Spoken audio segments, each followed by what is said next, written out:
Hey, Squaddies. Welcome to this week's episode of the Travel Squad podcast. Today, we're airing one of our most popular episodes from the past 3 years. We have hundreds of episodes now, and lately we've been replaying the most well-received and listened to episodes, and you all have been loving it. We're going to keep giving you what you want and give new Squaddies the chance to hear past episodes without having to go digging through the archives. New episodes are still launching every other week, while classics like this are airing in between. Enjoy the show and happy Travel Tuesday.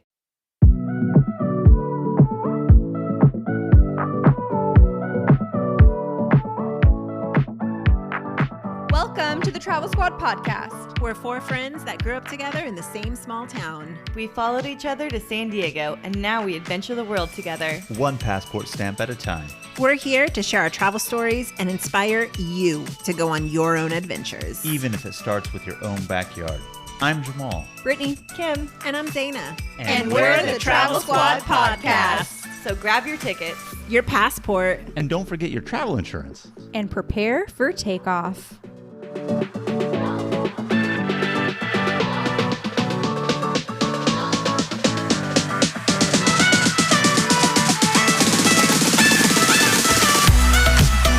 Hello, fellow travelers.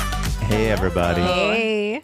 Welcome to episode 42 of the Travel Squad podcast. Today, we are taking you to Japan. Japan, the land of the rising sun. Japan is such an amazing country. From the metropolis of Tokyo, Kyoto's classical charm, and Osaka's foodie paradise, Japan is filled with tons of culture and history and should be on any traveler's bucket list destination. We took a 14-day trip to Japan, so we're going to break this down into 2 episodes, okay? So we went to Tokyo, Kyoto, Osaka, Hiroshima, but this episode, we're solely going to be talking about Tokyo and the magical charm. And this was not a full-on squad trip because I, Kim, did not go. This was mostly Brittany's family. The rest of the squad went, and our friends Ryan and Kasha that we've talked about many times before. We missed you though, Kim. I was going to say boo on you, Kim, for not coming. You know, I'm really sad that I did miss it because I absolutely love ramen, but I'm not that upset because I heard it was really cold on this trip. It was really cold, but it was still worth it. You just need to embrace the cold, Kim. Embrace the cold. Okay, so since I wasn't there, what are some tips I should know for when I do go? So when you do go, the biggest tip I have for you is to stay at a place near a metro, whether that be a hotel or an Airbnb or anything else. Staying near the metro is essential. Tokyo is so big and there's so many different districts within Tokyo, and the metro is really reliable and it can pretty much get you anywhere. So I do recommend staying near a metro spot so that you can get to all of the destinations you need to get to in Tokyo. And at some of the stations or at the airport, you can buy a metro card, and that can get you unlimited access for 24, 48, or 72 hours. And it's an unlimited card for tourists to get around to any destination for a set price. Yeah, it's a flat price, and you pay depending on, again, if you're going to do the 24, 48, 72 hours. And I would definitely recommend picking up the card at the airport when you arrive. Tokyo has 2 airports, so each airport will have a location where you can pick up those cards. If you go into the city itself and try to get it, only very few stations have it, so I don't want it to be a situation where somebody goes and they're not at the appropriate station to pick up that card. So definitely just pick it up when you're at the airport before you go on out, and it definitely makes a lot of sense. And again, if you stay away from Tokyo city center in terms of a hotel, it's going to be a lot cheaper staying on the outskirts of Tokyo. And with the metro, you don't need to stay close in the city and spend that extra money for a more expensive hotel. And that's exactly what we did.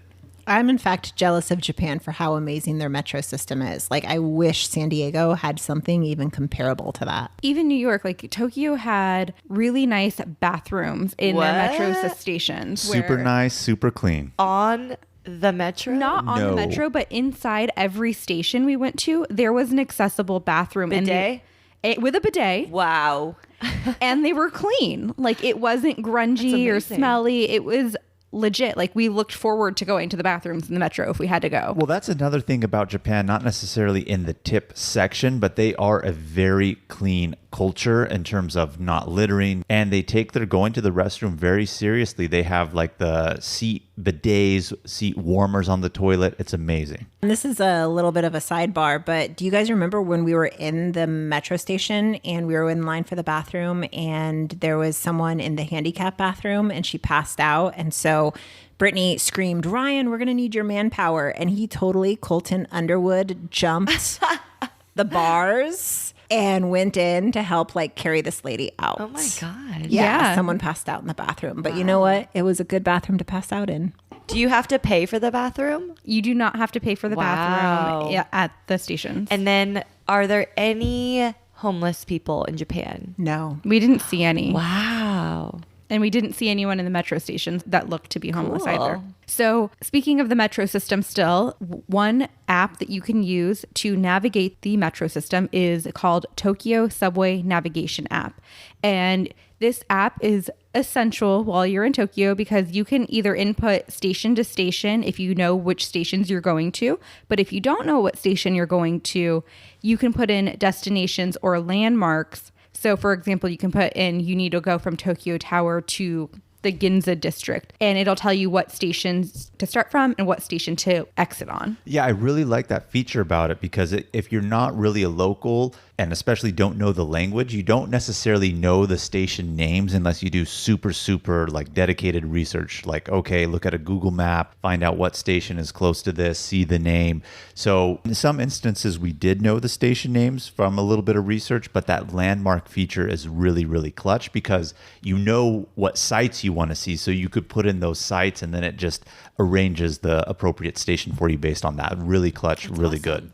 So another tip we have is to buy the JR Rail Pass in advance. And the JR Rail is different from the Tokyo Metro because it is a train rail. So like it has some of the high-speed trains and some local trains. And you do have to buy this in advance if you were a tourist. It actually has to be delivered to you in your home country. You can't pick it up in Japan. And they sell it in 7-day, 14-day, or 21-day increments at a really good value. Yeah, we ended up buying it for the 7 days, and the price that we paid for a 7-day was equivalent to the price of one train ticket when we looked from like Tokyo to Kyoto. So you definitely save a lot of money, but it's only available to tourists. Japanese citizens can't purchase this. So purchase it online. It gets delivered to you at your home, but it's not even your official pass. It's really a certificate that you have to redeem at the train station for them to give it to you, and it's matched to your passport number. So definitely don't go to Japan and think you're going to buy it there. You really have to purchase it ahead of time to get your certificate to redeem. And how long did it take to come in the mail from the time you ordered it online? I think maybe 4 or 5 days. Yeah, it was definitely within a week. Yeah. But it's something that you need to do in advance. You don't want to wait till the last minute to buy it online because if it doesn't have time to get delivered to you, then you're screwed. And one other thing that I do want to say is we purchased this, but because Tokyo has such a good metro system, we really didn't have to use any of their bullet trains or regular regional trains that they had within Tokyo, except for when we were leaving to go on to our next destination.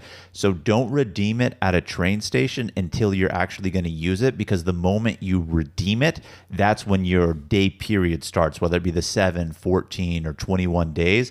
It's right when you redeem it. So if you redeem it and don't use it for 3 days, you've already lost 3 days on it. Exactly. And one app that we can recommend for using the JR Rail Pass is called Hyperdia. And this app tells you the train times. It even tells you what platform you need to get on while you're at the train station. And it updates frequently. And also, because the JR Pass isn't valid for the 2 most high-speed train systems, you can filter that out in your search so that you're not looking at those specific trains and you're only looking at the trains that work with your pass. Yeah, and just to repeat that, that's Hyperdia, Hyperdia.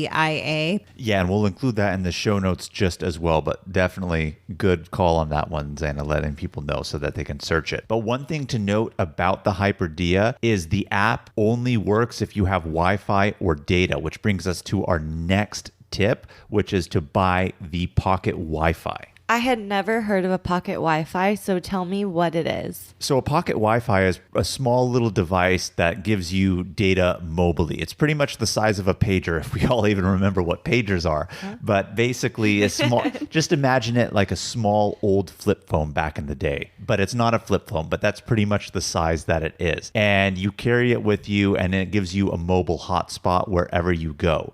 So you can pick this up at the airport, or it can actually be delivered to the hotel that you're going to stay at if you do it. But you can purchase the pocket Wi-Fi from the JR Rail Pass website. So on there, they actually have a link, so you can tell them I'm landing in this airport or that airport, or I'm staying at this hotel.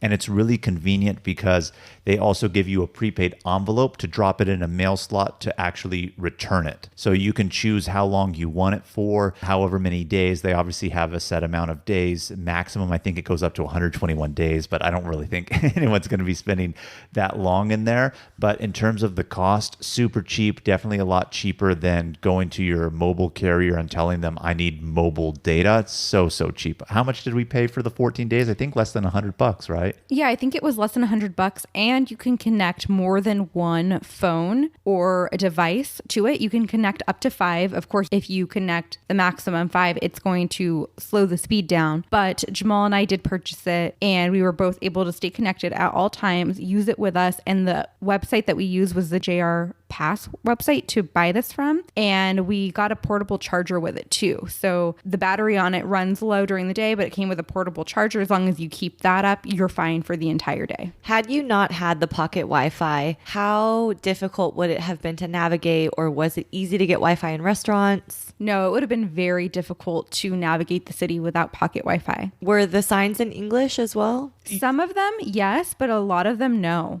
I mostly saw signs in English when we were on the metro, but in terms of other signs throughout the city, not so much at all. But on the metro, yes. But definitely need that pocket Wi-Fi. It helps you navigate with your Google Maps. It saves you from having to download it offline. But even so, it'll help you with bus routes if you wanted to take buses too, because again, you have Google Maps. You can use that. Definitely came in handy. And if you want to do translation, you could use that pocket Wi-Fi for your translation app. So it makes a lot of sense to have it. And in a place like Japan, I would definitely recommend it. And major shout out to Brittany because she manhandled the entire thing. Yeah, I did all of the itinerary research. I did all of the bookings for everyone. I would recommend the hotel. Everyone would then book after I did the recommendations. I would say, I think we need the pocket Wi-Fi. And then I was the one to purchase it and do all of the research behind everything that we did for this 2 weeks. By the way, one of the things that we're thinking about doing for you guys listening is we have these amazingly built out itineraries that we would love to share with you, but it's a little bit of work for us to finesse it into a presentable piece of resource for you guys. So if you're actually interested in having our detailed itinerary with where we stayed and the bus routes we took and how much things cost and all of that, do us a favor and comment on our Instagram at Travel Squad Podcast, or email us travelsquadpodcast@gmail.com, and just let us know if you're interested. If you are, then we will get moving on creating those itineraries. Yeah, and I'm really excited to get into the meat of this episode and talk about our trip, but there are a couple more tips I do want to go over before we get on and talk about exactly what we did in Tokyo. And one of them is Tokyo, and Japan in general for that matter, is a cash-based society. That's not to say at hotels you can't pay credit card and do other things in certain restaurants, but a lot of restaurants are literally like hole-in-the-wall shops that fit maybe 7 to 10 people at a maximum seating capacity. And so those places don't really take credit cards, a lot of the dining options. It's only cash. And as a matter of fact, they use vending machines for you to place your order, which gives you a ticket, and then you give it to somebody and then they prepare it. So just definitely keep that in mind. You know, and I'm not saying that there's not sit-down restaurants that don't accept credit cards, but not as many as you would think. A lot of the dining establishments, again, small, and you order from a vending machine. It's quite crazy. I wasn't expecting anything like that, but it's unique and it's enjoyable. But if you're prepared and understand that, then it's not going to be an issue. So our last tip is in regards to toilets, because we can't get through an episode without talking about a bathroom or toilet experience. It's Brittany's favorite part. And Zaina's. And in Japan, they are crazy about their toilets. Like some of the toilets we came across are heated when you sit down. Ooh. Some of them play music when you're in the stall. Going to the bathroom. bathroom. Are you serious? Yeah. And then But it's an experience. it is an They experience. take their bathroom seriously. Like, I loved it. I've looked to see how much those toilet seat warmers cost with the bidets, because they have built-in bidets that'll spray and clean you, and they cost anywhere between $800 to $1,000. And I'm ready to spend that money on it. It was luxury. I've never Luxury. been more interested in having a bidet in my house. Luxury. My coworker Jimmy, he actually got one for him and his wife as a wedding gift, and so he doesn't know what to do with it. I'll buy it off of them. Yeah, use it. I'll buy it off of them. But one of the tips that we have in regards to the toilet is there is a button, because it has a bidet on it, to clean you, and it'll squirt water out. But you can, if you're a female, there's a specific button for you if you want it in the vaginal area, or if you had a bowel movement, there is. So professional with the bowel I believe you statement have of it the written doctor. here as puss or tush. I wasn't the one that wrote that. I'm pretty sure looking at the show notes, Zaina wrote puss or tush. I think it was Jamal. No, it wasn't me. But one thing I do want to say about that, though, it's absolutely crazy. Not that I used it on the puss portion, but from what I heard from the girls, it's crazy because clearly you can say, do you want it for the front or the back? And it doesn't matter. Apparently, the girls were telling me how far back or forward you sit on it. It's like it has a camera and it knows exactly where to spray right on target, like every time. Like it doesn't miss, which I don't know how they created something like that, but it's so unique. Apparently, it's on target all the time, regardless of if it's puss or tush. Okay. But you know what, Kim? Okay, I got to tell you a funny story, because when we first landed in Tokyo and we went to the restrooms, I went into my stall and I'm like, ooh, look at that bidet there. So I hit it so it hits the puss, and the water it just kept coming, right? So I'm sitting there and I'm being You're like, patient. okay, I'm clean enough. I'm waiting for it to stop, and I'm like, okay. And then finally it gets to the point where this is really awkward. Like, I don't know. I don't know how much water is going to come out, how dirty they think I am. But in any case, finally I look that over. camera. I know. And I realized there's a stop button. And so I was like, oh, I have to push stop. So I push stop and it stops. And I'm like, oh, okay. Because like I said, it was really awkward there for a moment. So then I finish up and I go wash my hands. And as I'm at the sink, Brittany comes out and I'm telling Brittany that like it got really awkward because it kept coming out. And the exact same thing happened to Brittany. So there is a stop button. And that's the tip. Push stop. Yeah, push stop. Learning curve. And the water is warm, so it's really nice and refreshing. And again, you can do it to the vaginal area if you're a lady, or the anus if you're either male or female, or puss or tush like Zayn and Jamal refer it to. You know, when I saw it on the show notes, the first thing that I thought was, fucking Brittany, man. She's so funny. But I don't know. Maybe it was me. Who knows? Jamal, for sure. Maybe it was me. I don't know. It's going to be the new mystery of who put the extra pair of underwear on there. Who put puss or tush? We know the underwear was you.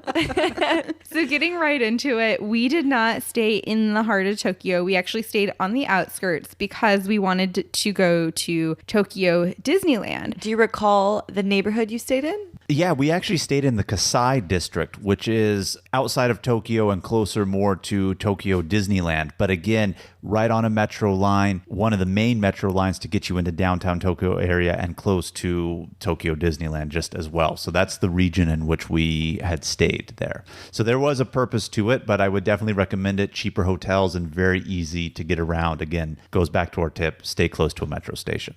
And it did have free breakfast, the hotel we stayed in. But you know what? Free breakfast in other countries, it's interesting. Take me through the spread. Kim, they had potato salad. For breakfast. And mac salad. Okay. And- I think I have seen that before. And weird boiled eggs. And hot Weird? dogs. What? Their eggs were not the eggs that we're used to. I mean, they're eggs, but they taste differently, and the yolk was orange. Yolks are always orange. It was a different kind of orange. It's like a more of a bright, deeper orange. Jamal kept trying to convince me they were duck eggs. They might have been duck You eggs. love your duck. No, they weren't big. They weren't big enough to be duck eggs. They tasted different. I don't want to say bad, but they definitely just tasted different. And I don't know if it's because they're more organic over there, not organic, just different types of chickens. I mean, I really don't know. All in all, it wasn't a bad breakfast. It was just definitely different because they had, again, mac salad, potato salad for Hot breakfast. dogs. Like, well, they weren't full-size hot dogs. They were like Mini hot dogs. little mini hot dogs and stuff. And so it was definitely interesting, but I will say this, they had a lot of breads out and they were sweetbreads. Like they had a chocolate stuffed bread, croissants, and other type of things. So those were actually pretty good, as a matter of fact. Okay. So for me, though, there was a 7-Eleven across the street, and that was a saving grace because I appreciate the free breakfast, but I wasn't a fan of it. So I would go, and Kim, it was so interesting because 7-Eleven has a cold section, and they also have a warm section. So they had warm coffee in glass bottles, and so I would get one of their coffees. Yeah, it was like a latte, a warm latte. So instead of grabbing a cold one like a Starbucks Frappuccino that you would here in the United States, they have a warm section where you pull out a warm latte, Frappuccino, hot tea. It was delicious. So just think that when you're in the beverage section and everything you pull out is cold, they have the glass window kind of thing, but everything in that refrigerator, but not refrigerator, it's actually a heater, is warm. Yeah, and that's another tip that I forgot to really kind of mention. They take their 7-Eleven seriously over there. They're like Starbucks here in the United States on every corner, and they have lots of different stuff. You know, here it's either like nachos or hot dogs from a 7-Eleven. They have fried rice packets. They have pot stickers, other types of like chicken satay or things like that. So I would wake up every morning and just get snacks for the day, and I definitely would do that for my morning coffee. I would get one of the hot beverages in a plastic bottle, and I absolutely loved it. So if you're not staying at a place with a free breakfast buffet, don't want to really find restaurants, you can definitely make do with what you find at 7-Eleven. I would get the coffee and 2 pork buns. Oh, they're so Oh, yeah. good. They had like little Super good. pork buns. Super good. I think you can even probably Google Japan 7-Elevens and you'll see all the interesting food concoctions that they do have. Tell me about prices, though. Cheap. Very, very cheap. How much Very- was a pork bun? I think like less than $1. Yeah. $1.50 maybe, depending on the size, because they Because have I- large or small. And I have heard Tokyo and Japan in general is expensive. You know, I feel like that's a real big misconception. I heard that too going to there, and maybe like in terms of living and other stuff, but in terms of hotels and food, I found them to be normal American prices. I really didn't find it to be that expensive. I think that total, on average, we paid no more than $125 a night per hotel. For the whole thing split between however many were in the room, right? No, like that's the nightly price.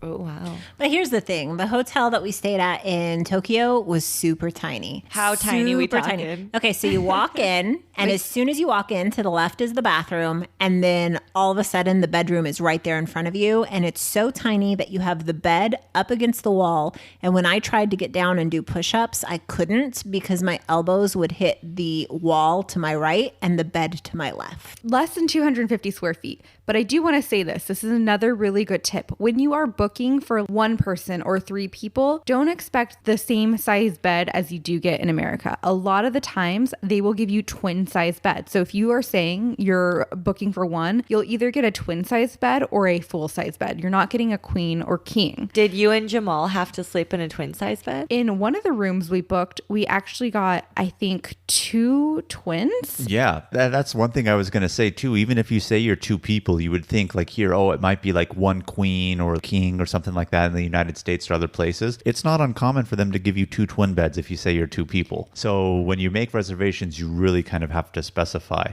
And I love how we were just talking about how we're going to get into our day, and yet now I feel like we're still giving tips. That's such a good thing to mention because Japan is just so unique, but in a really good way and an enjoyable way. And again, if you know these things going into it, it's going to make your trip a lot smoother too. What I really loved about every single hotel that we stayed at is they had robes, house slippers, and shoe horns. What Yeah, is they a did. shoehorn? Oh my goodness. They're like Kim, the they're devices game that go in the changers. back of your heel to help you like just slip on your shoe without really having to go down and touch it or anything like that. So every place had robes, every place had slippers. I It was, love a robe it was in a really hotel. nice.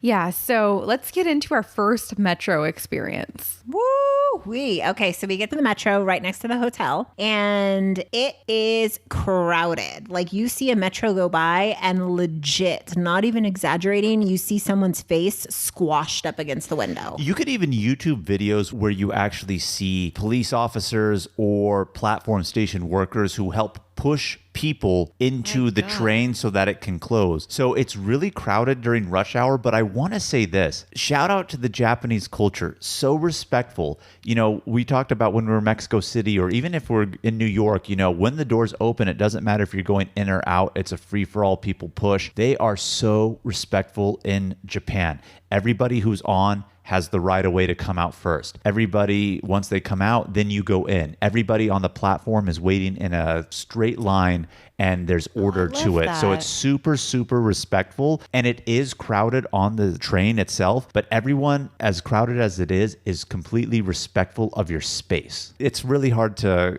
say and imagine, but really as crowded and cramped like a sardine you are, everyone's respectful of your space. We made a rookie mistake, okay? So there was Brittany, Jamal, me, Deja, Brittany's niece, Brittany's mom, Kasha, and Ryan. So that's 7 of us. And it was so crowded that we thought there's no way 7 of us are going to fit into one cart. So let's break it up into like 4 and 3. And this is the station that we want to go off on. So we waited a few times because like it was just so crowded and we were a little intimidated. So finally we jump on a car, and then we realize all 7 of us could have fit into one, because even though it doesn't look like there's any room, I promise you there is. I mean, people are going to have their faces up against the window. People are going to be all on top of you, but there is room, and they will make the room. I can't wait to actually post one of those photos, and we will do it on our Travel Squad Instagram here, because we took photos as hard as it was while we were on the subway, just seeing how cramped we were. So be on the lookout for that. We have those photos. And I felt so safe too. Yeah, I felt so safe. And then when we did split up, I could get a view of Deja or Cash and Ryan, and I would nod to them when it was like the next station to get off at. So we like had a system of how we were going to do it.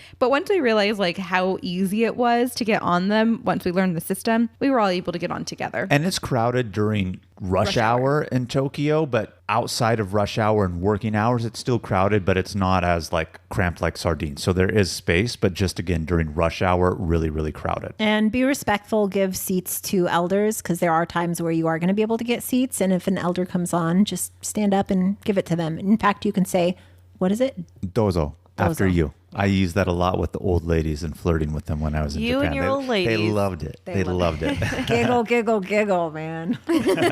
But so that was our first metro experience starting our day off. And the first thing that we did was go to Sensoji Temple. Now, it is a free entrance, so it doesn't cost anything to go. What is it? I'm getting to it, Kim. Tell me. I'm getting so excited. Well, one, again, it is free, but it is an ancient Buddhist temple located in the Asakusa district. Now, just so you guys are aware, the Asakusa district in Tokyo is actually one of the oldest classical Tokyo districts. Even like before pre-World War II, it just still has that classic feel in that urban metropolis. But this temple, again, is an ancient Buddhist temple, and they also have a Shinto shrine there. And just because I learned this when I was in Japan, and as much as I love history, I was dumbfounded, and it makes so much sense. Just so as we're moving forward and talking about the places that we go, a temple is a Buddhist thing. If you hear a shrine, it's a Shinto thing. And Shinto is Japan's indigenous religion. And obviously we are all familiar with what Buddhism is. So Buddhist temple, Shinto shrine. So they have 2 of them there,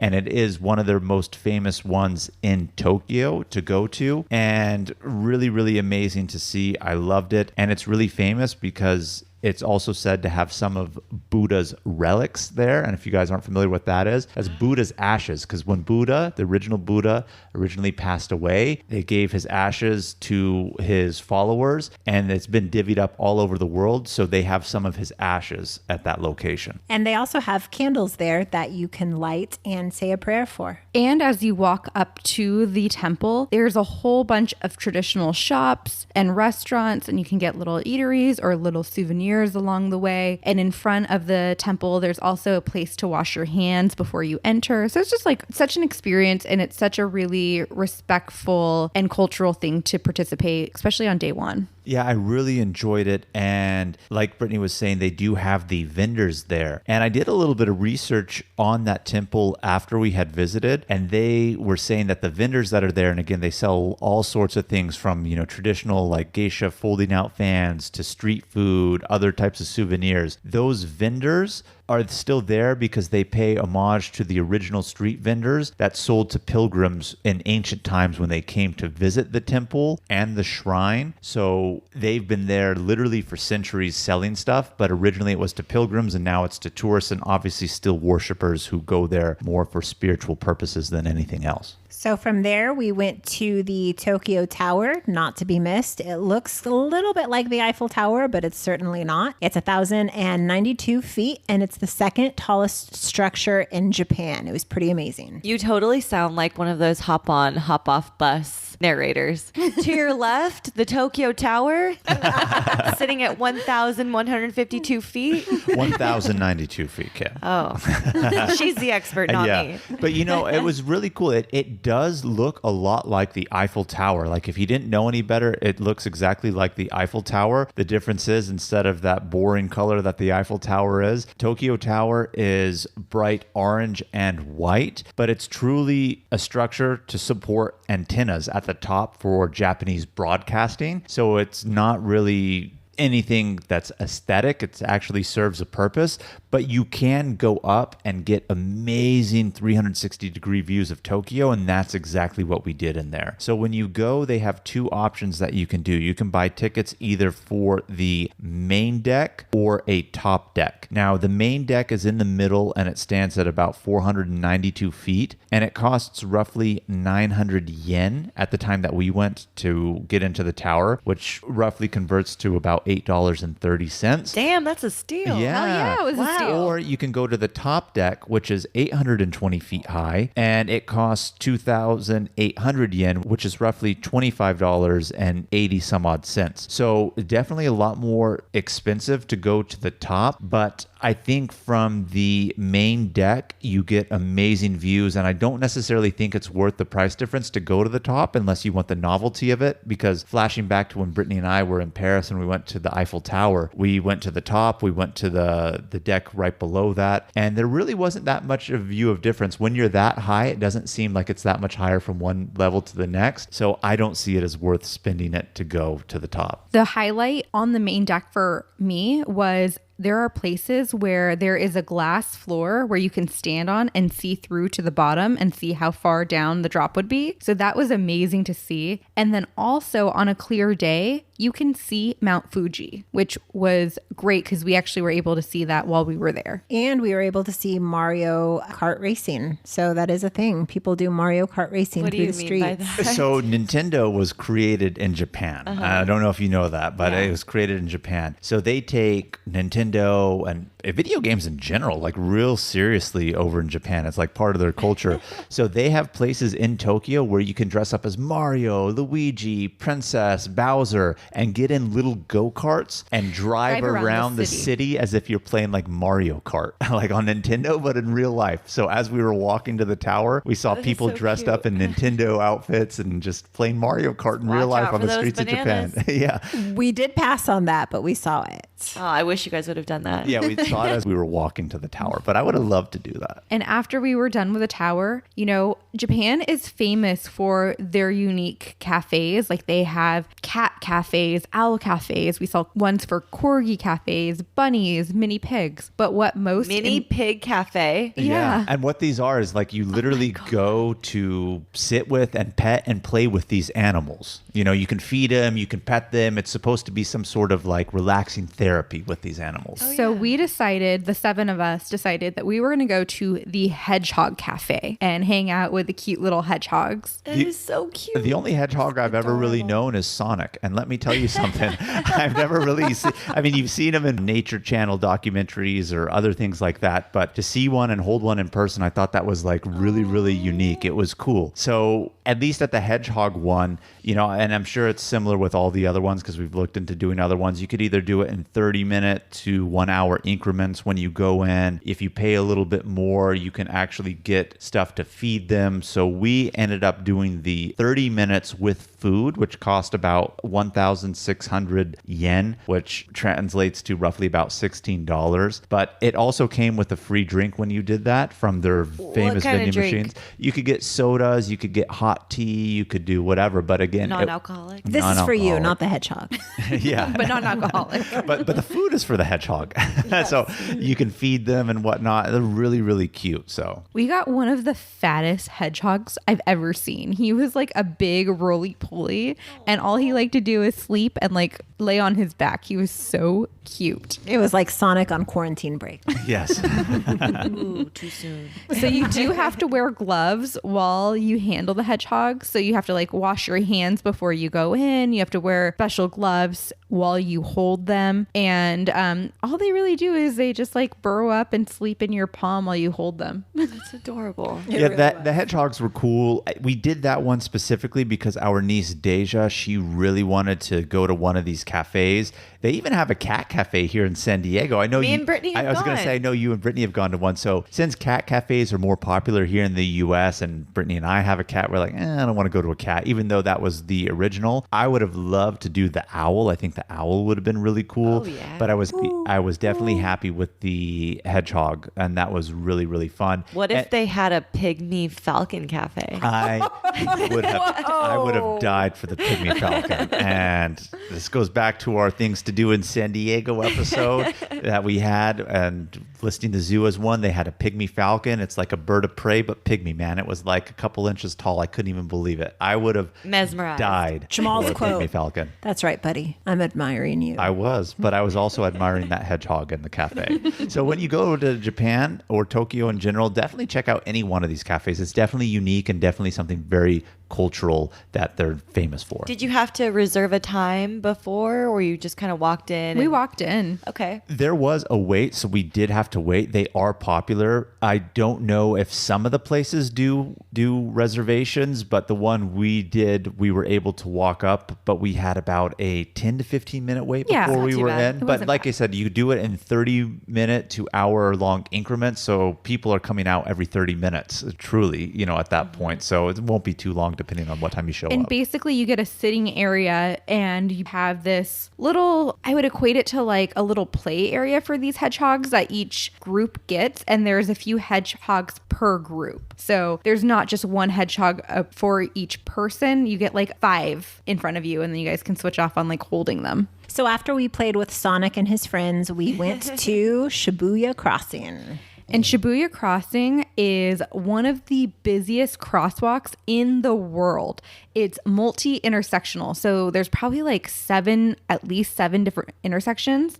What? And everyone is walking across to cross like in any direction at one time. So when it's your turn to cross or when it's the time to cross for the people, everyone is just going in every single direction to manage. So you say what, Kim? I heard that. 7 different ways Yeah, to go. so I guarantee you've seen Shibuya Crossing in a movie or any TV show that shows Tokyo, because like in TV shows, movies, like when they show kind of the city, they do little flashes of famous places. Shibuya is always listed in them. It is a famous shopping district area, and so when all the crosswalks are going, it's all directional at the same time. So it's not like, oh, there's a 4-way intersection and you can go one way but not the other. Like everybody's crossing at the same time, busiest intersection, and you're just in a crowded mass doing it. And it's really unique. And there's a Starbucks across the street, and you can go to the top level and actually watch it from above. It gives it a bird's eye view. It's actually really, really crazy. We walked through a couple intersections ourselves to go do it. It's more novelty to see, but it's definitely uniquely Japanese, and I would highly recommend going to Shibuya just to see it. And it's a cool shopping district, so if you want to see neon lights and all that stuff that Japan's famous for, you definitely will see it at Shibuya. That is what I think of when I think of Tokyo. It's almost like New York Times Square. Lights everywhere, billboards. That's Shibuya. People. Yeah, that's exactly Shibuya. It's Times Square, New York on crack. It's amazing. Wow. So we did cross it a few times, and then we went to the Starbucks across the street. We went upstairs, and we just people watched for a good 15 minutes or so. Did you buy anything at Starbucks or just went for the view? You can go in just for the view, but squad tip, it's going to be crowded. So it's not like you have a guaranteed spot there at the window, like you're behind people, because everyone's going there to get that good view of the crossing. And like I said, there's such an orderly society. So when it says don't cross, nobody's like crossing or doing anything. But as soon as it turns green, like in 7 different directions, because multiple streets are intersecting in that area, everyone's just like mass crossing to the right, to the left, straight ahead, catty corner. It's crazy. I mean, you'll see a unicorn before you see a jaywalker. Yes. So from there, it was getting pretty late in the day. We went to the Ginza District, and we went to this district specifically because it has lots of boutiques and ritzy cocktail bars and sushi bars. And we wanted to go out for sushi for dinner. Hakazan? No Hakkasan. But how can you go to Japan and not get sushi? So we were like, Ginza District is famous for it. Let's go over there.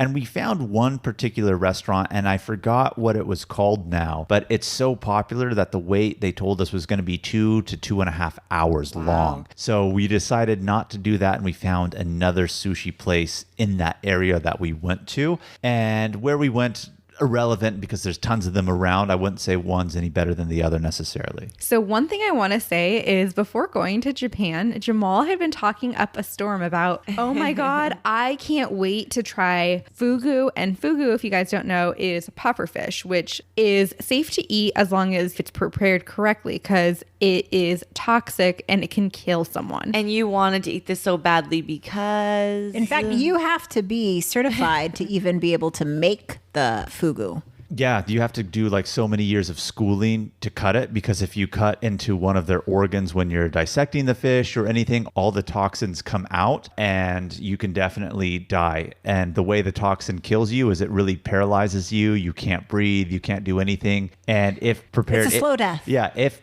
prepared incorrectly, you for sure will die. And it is regulated that the Emperor of Japan cannot even eat fugu, even though it is a national delicacy, because of the risk associated with it. But not a lot of people die from it. The amount of people that die from it is because people have home cooked it themselves and aren't officially trained. I don't think anybody within the past 50 years has died from a chef who is classically trained and licensed to be able to sell it. So I wanted to eat it just because it's a Japanese delicacy. It's like really famous over there. And it's cheap too. It's not like Jamal and Brittany paid $5 for a fish. Yeah. So Jamal had been talking for weeks, maybe even months, about how much he wanted to try the fugu. And we finally get to a restaurant that has it on the menu. So Jamal's like, oh yeah, I'm ordering this. I can't wait. Bam! Fugu. Fried fugu. Can't wait to eat it. Well, you could either have it as sashimi style, which is kind of raw, or they will batter it and fry it. And so the restaurant that we went to offered it fried. So Brittany and I got it. And as we were getting there and ordered it, I mean, I'm not going to lie, I was getting a little bit nervous. I understand that not a lot of people, if any, die from it. Again, except for those people who aren't licensed and have prepared it. I think, again, within the last 15 years, I think it only said 18 people have died, and all of them were... I love how you know the numbers. Yeah, well, I Googled it because I started to have a panic attack. So we ordered it. I was starting to get a little bit nervous. It came to the table eventually, and I had to mentally prep myself before I ate it. But then Brittany just went crazy. It came to the table, and she ate it. I'm just like, oh, fuck. She's all in. Yeah. Oh, no. I think that was after you said, you know what? I think I might just let this $5 go to waste. And then Brittany took her fork and took a bite first. And then you immediately took a bite after because it was your modern day Romeo and Juliet. And Jamal's like, well, Brittany can't die without me. Yeah, I was like, if Brittany had it, I gotta have it now. But I ate it before I finally mentally prepped myself because Brittany rushed it. And beforehand, I had read some of the side effects of what happens, if it's going to kick in. And a lot of it is, your mouth will go a little bit numb or tingly. And I swear to you, after 5 minutes of having a little bite, again, I get panic attacks and I self-induce them myself. I started thinking man, my lips are numb. I'm having a hard time breathing right now. And then I was like, you know what? I'm not even going to eat this. I gave the rest to Kasha and Ryan because Kasha and Ryan wanted to try it, but they didn't order it. And I had my second piece. And, I'm panicking. I really felt like when we were done with dinner and on the subway, I was telling everybody, I was like, don't talk to me. Don't talk to me. Oh my God. I need my own personal space. Being on the metro with all the people was giving me anxiety. I got back to the hotel and I told Brittany, she's like, no, you're fine. If it hasn't kicked in within 2 hours, hours. And it's just like, I'm having a slow metabolism. It's going to take like extra amount of time to like kick in. I was like, tell me I'm fine in the morning. It's like right now I'm panicking. I was so having the a next freak day, I was like, babe, you survived the night. You're good to go. He goes, no, I could still be metabolizing it right now. It might kick in later for me. And I remember the next morning seeing Jamal and Brittany at our free breakfast buffet. And I was like, oh my gosh, Jamal, you're fine. Because Jamal yelled at me the night before. I was trying to give him advice because us Marushas, OCD and panic attacks for you guys runs wild. that aren't fully aware, this is typical Jamal freaking out over some crazy shit, and Zaina is usually not far behind him. Well, Zaina's usually the one who's more freaking out. I'm usually more calm, but I will say Zaina this. didn't eat any. I mean, how many times have I called you guys because I thought I was having a heart attack or a stroke? I mean, like when you have anxiety is real. So I do feel for you on that, Jamal, because it's very, I had very major. intense. I thought I was going to die. The mind is very powerful. So I was trying to talk to Jamal, and Jamal was just not having it. He didn't want me to talk to him. He wanted to be alone. So the next morning when I congratulated you on surviving the night, Brittany was telling me that, Jamal was freaking out so bad that he said, well, if you're having symptoms, would you not tell me because you don't want to freak me out? And just like Brittany would do that.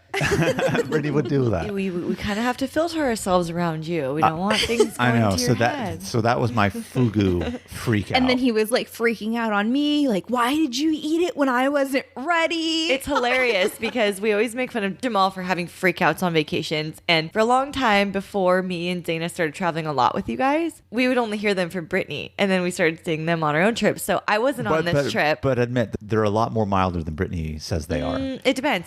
But this was I think I got a text from Brittany saying, Jamal had a freak out. It happened. I have a really good picture of them prior to eating the fugu, so we'll post that on Instagram. And I just got to say that a week later when we were in Kyoto and we were sitting down at a conveyor belt sushi place, they did have fugu. And I remember looking at Jamal and asking him, hey, so are you going to grab the raw fugu? And he just like gave me a look that could kill. The scowl. He was not having it. Jamal is a one and done kind of fugu guy.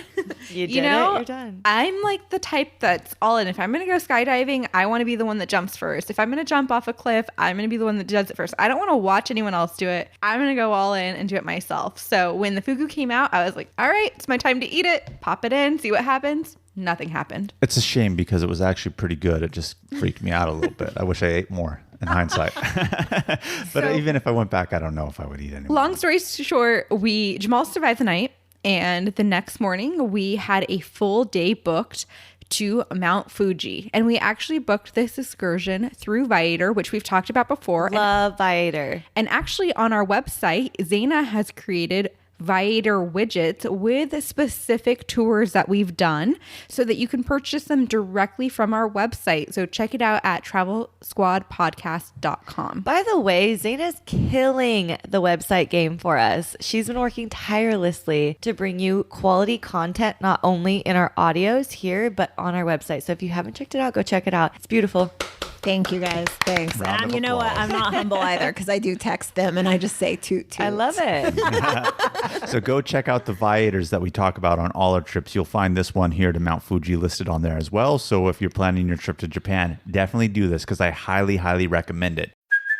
Hey, it's Kaylee Cuoco for Priceline. Ready to go to your happy place for a happy price? Well, why didn't you say so? Just download the Priceline app right now and save up to 60% on hotels. So whether it's Cousin Kevin's Kazoo Concert in Kansas City, go Kevin, or Becky's Bachelorette Bash in Bermuda, you never have to miss a trip ever again. So download the Priceline app today. Your savings are waiting. Go to your happy place for a happy price. Go to your happy price, Priceline. Hey Squatties, we want to share one of our favorite travel products with you. Liquid IV is a category-winning hydration brand fueling your well-being while traveling. One stick fits into 16 ounces of water to give you 3 times the electrolytes of traditional sports drinks and hydrates you 2 times faster than water alone. Their half-ounce hydration multiplier powder packet is the one product you need in every suitcase, carry-on, and day pack. We use it while flying on planes because flights can be so dehydrating. We use it when we feel jet lagged, when we're out on a hike, and after a long night out that has us feeling worn out. In just one stick, you get 5 essential vitamins, B3, B5, B6, B12, and vitamin C. Liquid IV also now comes in 12 delicious and refreshing flavors to keep your hydration routine exciting. Our favorites are the lemon lime and tangerine with immune support. It's made with premium ingredients, all non-GMO and gluten, dairy, and soy-free. Get 20% off when you go to liquidiv.com and use Travel Squad Podcast at checkout. That's 20% off anything you order when you shop Better Hydration today using promo code Travel Squad Podcast at liquidiv.com. Hey Squatties, let's take a quick detour to talk about our travel itineraries that we've created just for you. We just launched several new international trip itineraries, including Tulum and Japan.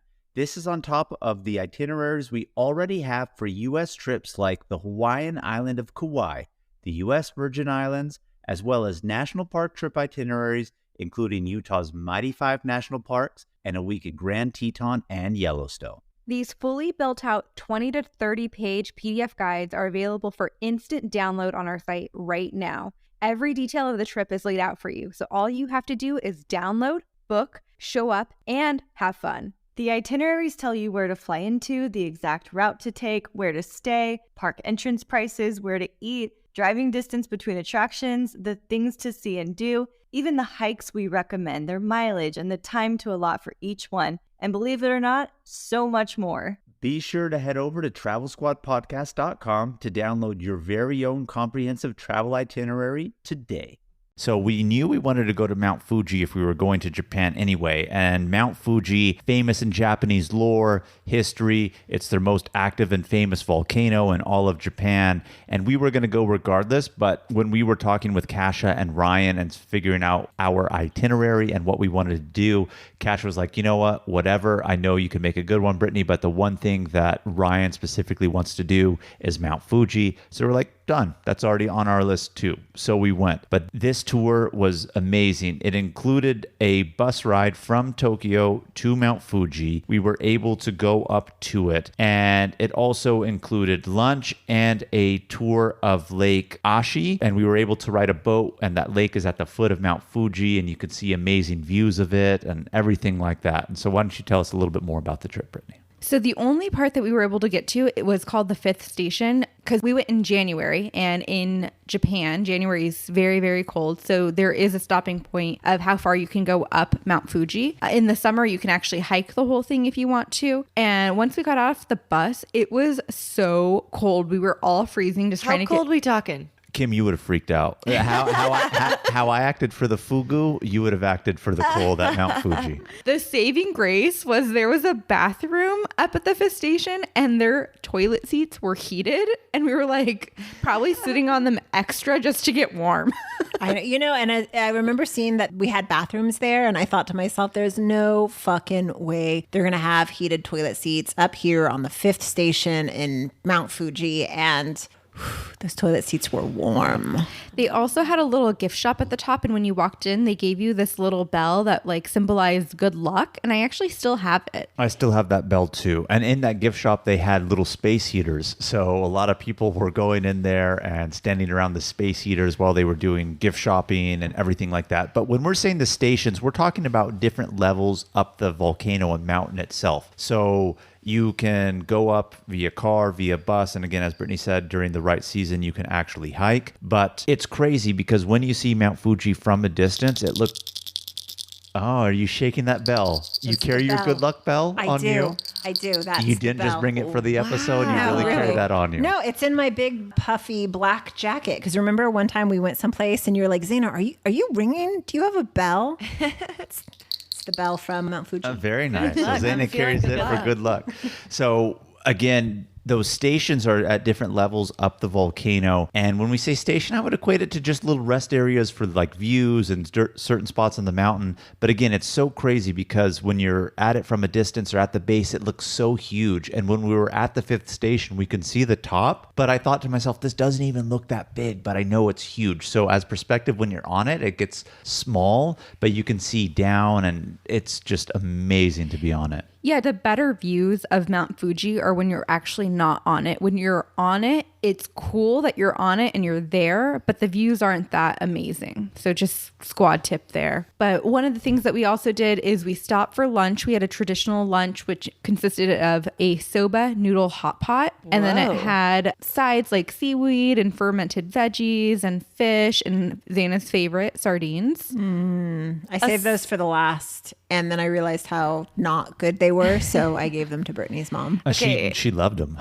She did. Soba noodle hot pot. Explain to me. So it was an individual soup, but underneath it, it had like a candle that was lit to keep it warm. Okay, so it wasn't like a bowl in the middle of the table. No, it was like your own personal pre-lit hot pot. Yeah, so soba noodles and broth and like a few veggies and obviously Japanese seasoning and flavors. It was definitely really good. A lot of the side dishes, again, were, like seaweed chips, some fermented veggies and fish. So, I mean, that's definitely an acquired taste for some people, but it was very, very traditional and at a traditional Japanese restaurant. For somebody that doesn't like seafood, how easy would it be to visit Japan?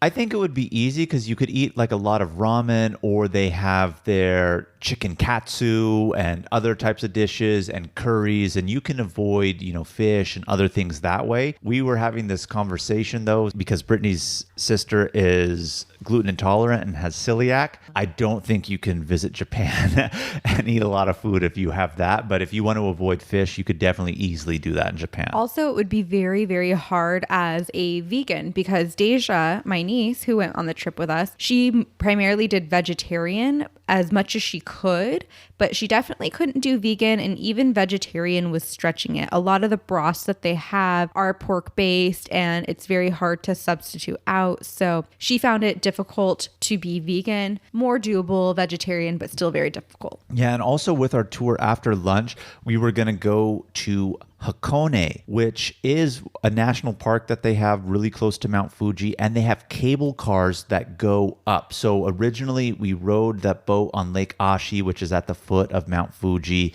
and from there it gets us to the cable cars at Hakone. And you're supposed to have an amazing view from the top of the lake and Mount Fuji, but it was so cloudy at the top that we couldn't really see more than 10 feet in front of our face.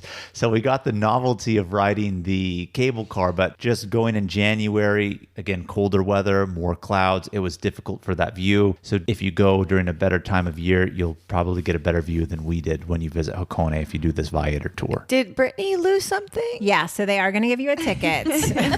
Oh, I couldn't wait for this part, Kim. So they are going to give you a ticket to get up, and you are going to need that ticket to get down. So as soon as we're ready to get down, all of a sudden Brittany's freaking out because she's like, oh my God, where's the ticket? Where's the ticket? Where's the ticket? And yes, Brittany lost her and Jamal's ticket. And so Kasha and Ryan ended up finding an extra ticket on the trail and brought it back. That was Oh, I know. That is going in the books. That one's a big Brittany fuck up. mine. Yeah, I know. It doesn't happen often, so when it does, I gotta make it a big deal. But you guys get so pissed at me when I call you guys out on your fuck ups. Well, see, that's just too frequent, you know. I know. I mean, like if you're making 10 mistakes a day, you don't have to rub it in our face.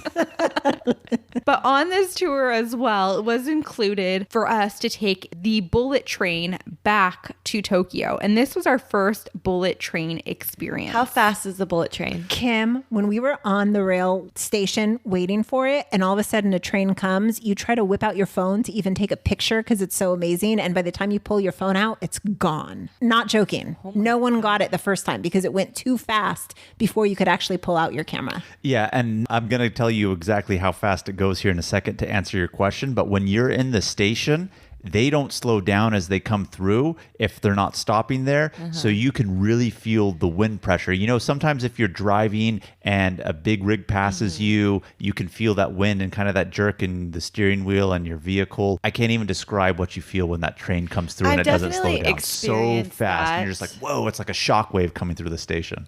So I've experienced that in Italy. They have trains that don't stop, but I don't think They were bullet trains. it can't be as fast as what you guys are talking about. No, okay, so they're bullet trains. Their fastest ones go 320 kilometers per hour, which is roughly 200 miles per hour. Wow. So super, super fast. And I'm telling you, they do not slow down coming through the station. Does it feel very intense when you're on it? No, not at all, actually. You look out and you're like, I can't even believe we're going that fast. And when you're on the train, it is luxury. So much space to sit down, so much space from the seats in front of you, and you can actually rotate your seat to turn around because depending on, if it goes to one station and then it turns around the other way, you may or may not want to ride backwards. So the seats actually swivel to turn if you want to turn. Yeah. So you can swivel to turn towards each other. And then each seat has like a tray table drop down like an airplane would. So you can put your drinks. And at each of the stations, they have a place to get snacks or beers to take with you on the train. We would buy dollar beers and drink beer on the train all the time. They have You can drink beer on the train. Yeah. Yeah, we did.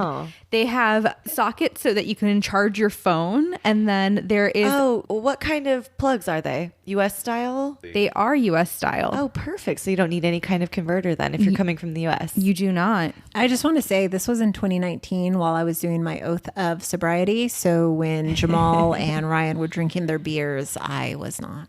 Sorry for you on not being able to drink during your oath of sobriety, Zaina. But yes, it shocked me because I had no clue. I thought, okay, going to Japan, they're going to have, foreign outlets. But they didn't. They had the American style ones. So really crazy. So you don't need those when you're there. Good. In fact, Zaina had her first freak out in Japan while we were on a bullet train. No, what happened? You were getting sick. You had your earache and then you were switching back and forth. When is Zaina not sick on a vacation? As much as you guys say Jamal freaks out on every vacation, when is Zaina not sick on a vacation? That's true. Okay, facts. I do get sick a little bit right now because I'm in transition with everything that I'm doing and it's a lot of stress. And so my body is clearly trying to tell me something. And I get that because it's not natural to get sick that often. So whatever. Okay, I am getting sick. It wasn't actually an ear infection though. Once I came back and did see the doctor, it was that I had water behind my eardrum and that was driving me crazy. But it does not mean you did not have the freak out on the train. It's what painful. happened with the freak out? Honestly, all I was doing was complaining about my ear and I couldn't figure out what was wrong because I had amoxicillin and it wasn't working because I thought it was an ear infection. So why isn't amoxicillin working? And it's because I had water behind my eardrums, which God knows how I got water behind my eardrums. She pulled a Jamal Fugu experience. So as much as I thought you were going to die. But no. But as much as I didn't want anyone to talk to me when I was freaking out, Brittany was trying to triage Zaina and figure out what's going on. What are your symptoms? And No, this is what happened. Zaina told us she was taking one antibiotic, and there's 3 nurses on the trip: myself, Kasha, and my mom. All 3 of us are nurses. And Zaina said, you know what? The amoxicillin wasn't working. I'm going to switch. And she did switch to another different antibiotic. And I said, self-diagnosing. Yeah, she's self-diagnosing, taking 2 antibiotics back to back. And I was like, that's not what you want to do. That's how you're going to create a super bug. And then Zaina freaked out and went to a different section of the train to have her lone freak out and wouldn't talk to us for the remainder of the train ride. I don't really remember this, truly. I do remember the water behind my eardrum, but it's such a vague memory that if they didn't bring this up to drag me through the mud, then I wouldn't have even remembered it. It's vague because it happens every time. How are you supposed to distinguish? It must be which told. one? My question is, though, did you continue taking both antibiotics? I don't even know what the other because all I know is that I had amoxicillin. So honestly, I'm not too familiar with what Brittany's talking about. What's the other antibiotic that I had? From, you had Cipro. You're just like, fuck it, I'm going to take it all and hope it works. Did I? I don't know. Because I had an unopened package of Cipro that I took with me to Lebanon, which I did need. In these trying times, anybody could become a nurse or a doctor when needed. Look at me in Peru when you got sick and I nursed you back to health in the middle of the night. All I had was Tums. Tums is my best friend. So moving on from our first bullet train experience and Zaina's freak out, one of the things that we wanted to do, because Japan is known for their food and the culinary experience. And in Japan, they actually have Michelin star ramen. And it's the world's first Michelin star ramen that we went to. And it's called Suta Japanese soba noodles. So we knew we definitely wanted to do this. Brittany and I are more the foodies of the group in general. I would say even between us and the squad and in general of all our friends that I know, Brittany and I love to eat food, love to try different things. And so in terms of Michelin-starred restaurants, when you go places, they're usually expensive. And ramen in Japan, depending on where you go, costs anywhere between, $8 to $13 in terms of the conversion. But here at Suta, it was about $25 for a bowl of ramen, which is expensive, but for Michelin-starred food, relatively inexpensive. So it's almost labeled as the cheapest place to get Michelin-starred food. So we were like, all right, Japan's famous for ramen in general. Let's have Michelin-starred ramen. It's in Tokyo. So we did our research and found out that you had to actually put your name on a wait list in order to eat there. Because as we were saying earlier in the tip section, a lot of restaurants are hole-in-the-wall places, only fit anywhere sometimes between 7 to 12 people. This was definitely one of them. So we got there in the morning. They open at 7 a.m. You have to put 1,000 yen deposit down to put your name on the list. Ramen for breakfast? Yes, but this place wasn't open that early for serving people. It was open that early because they're prepping their kitchen and they want you to put a deposit down for the lunch or dinner hour. Okay. So that 1,000 yen that you put down, it gets you a time slot to return. And they give the time slots in order for the day based on what's available and what they actually have left. I've read stuff online that basically even says if you go and you get there sometimes at 9 or 9:30, they're already out of slots for the day. So that 1,000 yen deposit applies towards your meal when you go. So it's not a deposit and then you have to pay more. It applies towards your meal. Did you guys see any takeout in Tokyo? Could you have gotten this Michelin star ramen to go? Negative. No. Negative. Really? The only Nowhere. the only real takeout that I saw is that if you're going to do fast food, in terms of actual restaurants, not really a thing. Okay. It's a sit-down culture. Yeah. The Japanese also don't eat while they're walking. Like they sit down and have a meal. It's very disrespectful to Disrespectful. To eat and walk. and Really? eat and walk. Yeah. Really? So it's very interesting. But we did go to the Suta Japanese soba noodles. We put our deposit down. We got little tickets for our time slot. And just another squad tip is even though you go as a big group and you go there showing up as a group, you are likely not to be seated together because in their restaurant, there was only 9 seats available. So they would call in like 2 or 3 at a time to have this Michelin star ramen experience. And even though it's like Michelin star restaurant, you're still ordering your ramen through a vending machine. Yeah. And so obviously we put our name on the list. It was later in the afternoon that we were set to come back. So we didn't just really hang around there. We put our name on the list, did other stuff, but to avoid coming back, talking about Suta Japanese soba noodles, we ended up ordering what they're most famous for, which is their miso ramen with fresh truffle and seasoned egg. It has a roast pork topping. It was absolutely delicious. And this is what I would recommend that you guys get if you go there. And when we say you order through a vending machine, it's not like something comes out of the vending machine. It's more of you don't have a menu. The vending machine itself is your menu. So it's going to tell you your style of broth and what you actually want, chicken or this or that. And then once you choose what you want, you put in the money because it'll tell you how much it is. And then it'll give you a ticket. And then you give the ticket to them when you go into the restaurant.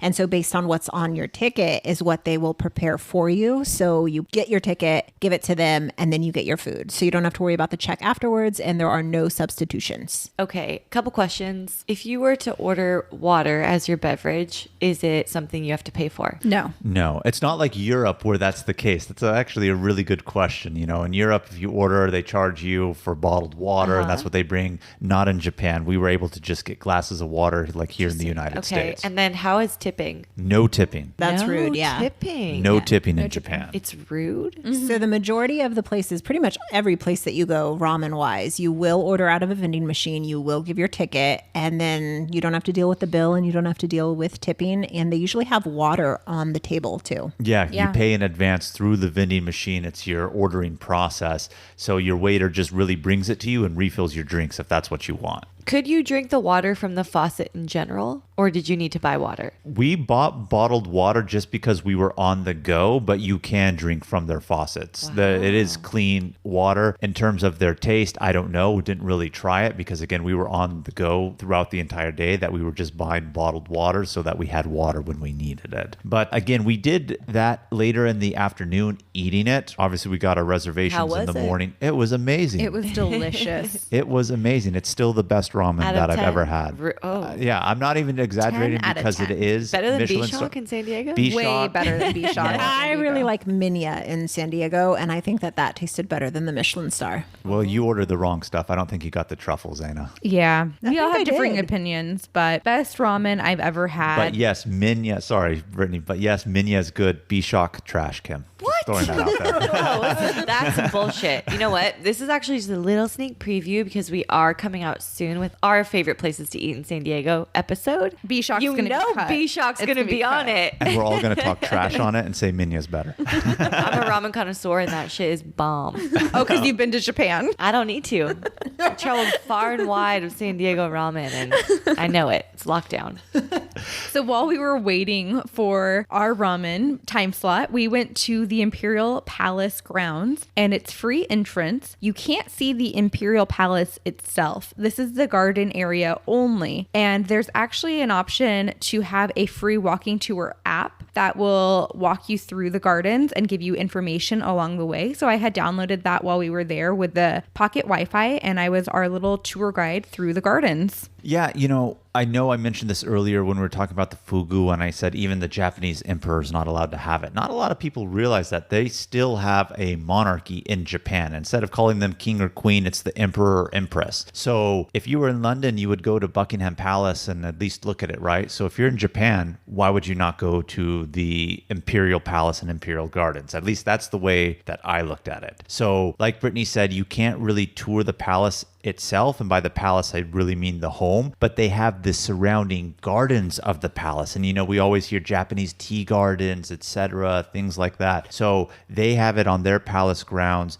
They have beautiful koi ponds, beautiful bonsai tree section areas. There was even one spot that I really liked where in Japan they have what's called prefectures, which are our versions of states, right? Instead of states, they call them prefectures. They had a specific area of the garden where they had a unique tree to each prefecture. So really unique to see. Koi ponds, beautiful. And it was just amazing to really be there and think like, wow, this palace has been here for, hundreds of years. So it was definitely worth checking out. You can spend hours inside of the gardens. There's so much to do and see. Old buildings are in there as well. About how long would you say you stayed? I would say maybe an hour to hour and a half. Yeah, I would say the same. The one thing about the Imperial Palace grounds that I was not expecting is in the bathrooms, there are no toilet seat heaters. I was shocked. Me. In all hotels, on the metros, on the subways, The everywhere fifth station of Mount Fuji. Yeah, everywhere you go, toilet seat warmers and bidets. And yet, I would imagine in the Imperial Palace gardens that their restrooms would have it. No. No bidet? No. Because once a year, Just on regular toilets. That's the only regular toilets Squatty that we potty? saw in Japan. Not a no. squatty potty? Regular toilet. and very cold water to wash your hands. Because every year on the king's birthday, he comes out and he waves at all the people. And it was just so shocking that all the people come here to see the king and he doesn't warm the toilet seats for them. Wow. So after the Imperial Palace, we went back and had our ramen. Like we said, it was delicious. And then after we did that, we went to visit the Harajuku area. And the Harajuku area is a quirky vintage clothing store and cosplay shop area in Tokyo. Anime kind of stuff. Yeah. Anime character dress up, and just even if you're not dressed up as a character, quirky sense of fashion, just like crazy hair, crazy clothes. I imagine if people aren't familiar with Japan, probably where they've heard Harajuku is if they're thinking Gwen Stefani and her song. She talks about Harajuku girls. It's talking about really all them dressing up, their cosplay, their style, their uniqueness of it. So it's a very famous area to go to, lots of shops, and it's super crowded. We even saw some people dressed up doing some sort of weird dance on escalators going up into a mall. Like, I don't even know how to describe what I saw. It was one of the weirdest things I've ever seen in my life, but yet so intriguing. We have a video. We'll put it on Instagram. They also have tons of crepe shops. They have like dessert crepes, not savory crepes. So Jamal and I got one that was like a crepe with strawberry and vanilla and ice cream, and it was delicious. And the lines are huge to get all of these crepes, and they have so many different combinations and different styles that you can try. I gotta say, crepes really transcend countries. Like every country you go to, bam. Bam. Bam, got a crepe. There's bam. Truly. Yeah. And they had them there. They had like giant cotton candies. Crepes and, unite people. Yeah. It was just really weird. But I definitely did enjoy Harajuku. I mean, you could spend a lot of time there if you want, just people watching, seeing the shops. But we really went to go visit, have the food, and kind of get out of there. We didn't spend too much time there. One spot of notable interest for me that I found to be unique, and our niece Deja actually pointed this out. They have a Condomania, where it's a shop specifically selling condoms. That's what I was wondering if that's what you were going and with. Sex toy stuff, but not really toys, but like playing cards, playing dice. But all their condoms are either like flavored, glow in the dark, like extra ribbed, super like crazy, like off-brand stuff. No, I just went in to go peek it out. Well, I shouldn't just say I went in. We all went in to go peek Even it your out. mom, Brittany? Yeah, my mom went in too. She's like, how are people using this? How are people using that? No, I don't know. I'm just She bought a few things. No, not really. Wouldn't be surprised.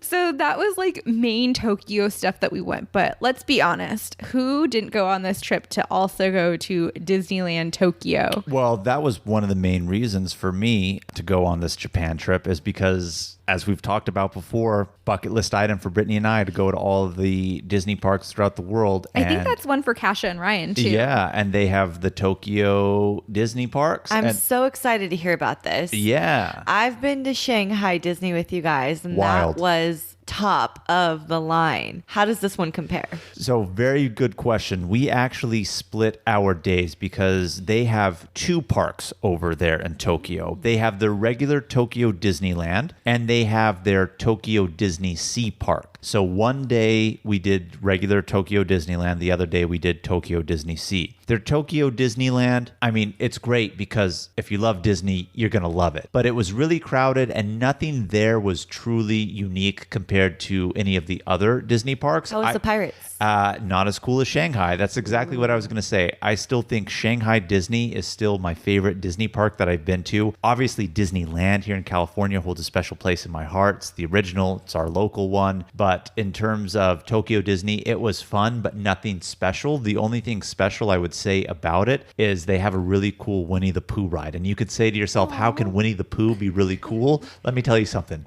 Badass. Fucking amazing. As badass as we talked about Pirates of the Caribbean being at Shanghai Disney, this is how cool the fucking Winnie the Pooh is. Why at was Tokyo Winnie Disney. the Pooh so cool in Japan? So Disney has created what they call a trackless ride system, where there is no designated track. The whole ground of the ride is magnetic. So every time you go in, it's going to be random. Now, they have the same scenery that you're really going to look at, but how your vehicle moves, where it goes, what it focuses on is always random and different every time. So the other Winnie the Pooh rides that we've been on, you know, it's on a track, it just follows through, it's plain. This one is on their trackless system, and it's intense. It like goes in different places, does like spinning around in just random directions. And they have one spot where they put you in front of Tigger, and they make the thing actually legit bounce like up and down. I don't know how to describe it other than it's just wild. Yeah. So Winnie the Pooh wasn't originally like on our top to do rides. So we kind of saved it for last. And it was one of the highlights of being at Tokyo Disneyland. Did you do Dumbo? I don't think we did Dumbo at Tokyo Disneyland. No. I mean, we were trying to ride the big ones. And in general, the one in California and the other ones, we love the Winnie the Pooh, no doubt. But I had no clue it was going to be like this. And Kasha and Ryan didn't necessarily want to ride it. They wanted to do something else in the interim. And so we waited in line because it was about 50 minutes. It was actually a long wait for it. And when we got off, we told them, no, seriously, you guys need to ride this. This is like exceptional. exceptionally cool. And so they ended up riding it after that fact too, because they're like, okay, if they're raving about it, and they ended up loving it too. It was awesome. Yeah, so I have a few things to say about Disneyland Tokyo itself. So like Jamal said earlier, we stayed in the Kasai district, and in that area next to the metro station, there was a bus stop, and there was a bus that specifically took you to and from Disneyland from that area. Also, we bought our tickets online for 2 days, one park each day. It cost approximately at the time $120, so about $60 per park per day, which is super cheap. Great deal. Yeah, great deal in comparison to the United States. It was very difficult to purchase online. It would give us like prompts saying that we needed Visa verified and a whole bunch of stuff. We went through like 3 different credit cards before it finally went through, and Kasha was never able to get it to go through online as an online purchase and had to buy it in person. Also, Disneyland is super, super crowded even before you even get there. The lines are crazy, so I do recommend getting to the park about an hour before opening just to wait in line because it's just that busy. Were people running? You know, I don't really remember. I don't really think so because they're excited over there. But like I was saying, just in general about the Japanese culture, which shout out, I love it. They're really respectful. So it's not like it's running and, oh, I'm getting there first. F you, get out of my way. If they're running, it's kind of like with, you know, just giddy excitement, but it's not constant. It's really respectful out there. So everyone's waiting in a calm line. But again, if you're not there early, like we got there an hour before it opened just to be kind of at the front of the line when they open. We did everything that we wanted to do, but it really took all day because we stayed the entire day and rode the last ride that we wanted to ride at closing. So super, super crowded. And like we said earlier, Japan's not a culture where you can get food and then eat it in line. No one's eating in line on the go. So you would get food and you would have to eat it there and then go to the next destination you want to go to, the next ride you want to go to. Did they have corn dogs? Unfortunately not. It's like an American thing, and Disneyland is famous for one specific spot where they have an amazing corn dog. Definitely didn't have it at Tokyo Disneyland. They did have seafood pizza, Kim. Did you get it? Ryan got it, and he loved it. If they had duck, I might have been down. They did have duck on a pizza. I'm pretty sure they did. The highlight for the food for me was they had Toy Story alien mochi balls, and the mochi balls were filled with different flavors. They had vanilla, chocolate, strawberry. They had like a lemon curd. That lemon curd one was amazing. So good. Yeah. We'll definitely post pictures. I loved the Toy Story alien mochi. It was super good. But, you know, as exciting as it was, truly, there's not a lot of difference between Tokyo Disneyland to any of the other Disney ones. I would say the most unique Disneyland park itself would be Shanghai. So nothing unique, but definitely worth going to. But the next day we went to Tokyo Disney Sea, and this is the one that I was the most excited about, and I was getting my Disney geek on for it because I've read constantly and heard constantly that this is the best themed Disney park. And by themed, I mean just in terms of general scenery around the park. So it's called Disney Sea, and it has a nautical theme. So each land is a unique port area. So the entrance to the park is set up to look like Venice, for example. Italy? Yes. Oh. And then one of the other areas is set up to look like American waterfront. So it has a 1920s like East Coast America theme to it. There's another area that's Arabian coast. Then their center attraction area is a mythical volcano like island land and things like that. So the whole park, you can walk anywhere you need to go, but a lot of their transportation to get from one area to the other,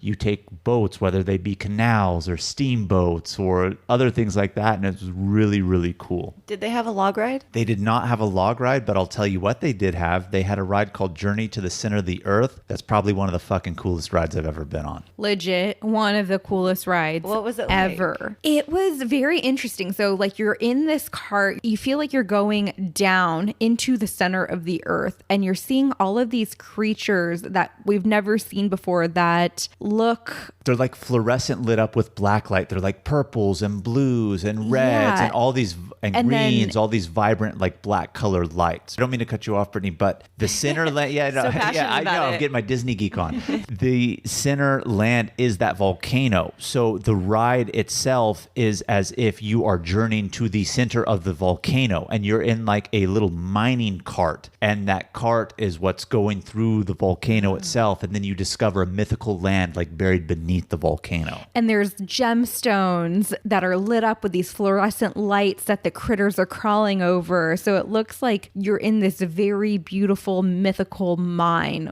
and the creatures are like life size. Their bugs are like the size of you. Are they... You say scary or something like that? They're not really scary, but the finale, you do come across a big mythical creature who is scary, and that's when the ride gets intense, because then it speeds up and then you launch out of the volcano at the end, and it's really, really intense and really, really cool. So I do recommend riding this ride first. When we got into this park, the girls all rushed to this area to save a spot in line, while the boys went to get fast passes for Toy Story Mania. That ride, the Japanese go crazy for it, and there's a huge wait. So Jamal and Ryan went to go get the fast passes while the girls held down the line, and we ended up riding Journey to the Center of the Earth twice. Amazing. So they have the Toy Story Mania ride here in the United States and other parks, but in Japan, they really, really love it. It's relatively new, not super new, but relatively new to Tokyo Disney Sea, but they still average wait times of 3.5 to 4 hours just to even ride it. And so I read online that if you don't get a fast pass from the beginning, you're either going to wait in line or you're not going to ride it at all. And one of the cool things about Disney parks is as long as the park is officially open, let's just say the hours are from like 8 to 11 p.m. You can get into the line at 11 o'clock, and it doesn't matter how long it takes. As long as you're in the line, they'll allow you to ride it. But Toy Story Mania over there is not one of those. They actually close the line early because it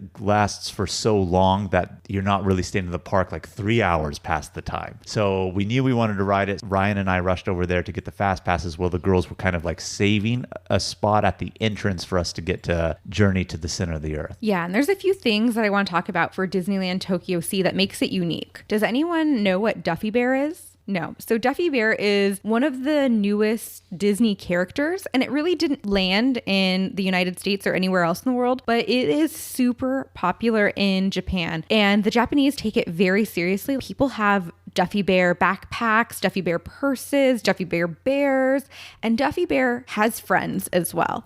So while we were in line for getting into the park, we saw people with wagons, strollers, backpacks filled with Duffy Bear and Duffy Bear's friends. And throughout this park, there are Duffy photo points where you can place your bear and their friends and get little photo shoots of your stuffed animals. Did you get one? No, we didn't get one. Kasha was really interested in it and went into a store to see how much it cost. And their smallest bear was like $70, wasn't it? And she got one. Oh my God. Did she get one? She got I don't one. remember her getting one. 70? I don't remember. I just remember it was an outrageous price. And I thought to myself, like, man, that's more expensive than the ticket to get in the park. If I remember it correctly, like it was expensive. That's how popular it is over there. But everyone was focused on getting Duffy to these photo points. No one was really riding the ride. So we were able to ride several rides multiple times, and we actually finished this park early in the day. Yeah, it's not as crowded as their regular Disneyland. The only exception to like really, really long line, I would say, is the Toy Story ride. But another unique thing about Tokyo Disney Sea is they have flavored popcorn in different areas of the park. So, you know, here, like we'll just either have regular popcorn or caramel corn or something like that, and you probably get it in the same spot. It's one of their things to do where you go to different locations in the park and they only have one flavor in one specific spot. So if you want strawberry flavored, you have to go all the way to the end. If you want the chocolate, it's in this spot. If you want the garlic shrimp flavored, it's in that spot. Ew. So really different, unique. Well, I'll tell you what, that garlic shrimp smelled amazing. Definitely didn't taste as good as I was expecting it to, but just smelling like strawberry flavored popcorn, and oh my gosh, it was so good. So that's one of the unique things there. But in terms of it being a well-themed park, in terms of their design and aesthetic looks, I have to say I'm not disappointed, and I really do believe it. In terms of just visually appealing, it's probably the prettiest Disney park that I've been to,